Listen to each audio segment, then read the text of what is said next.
And now, if you just got a leak and you're trying to wonder where the hell it comes from,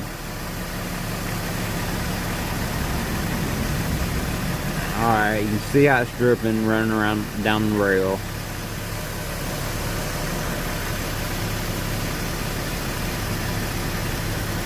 Alright, and then if you look up,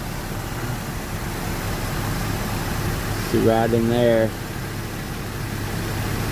all you gotta do is just follow it, and what it's doing is just running down everything and getting to that, and then just steady running off everything.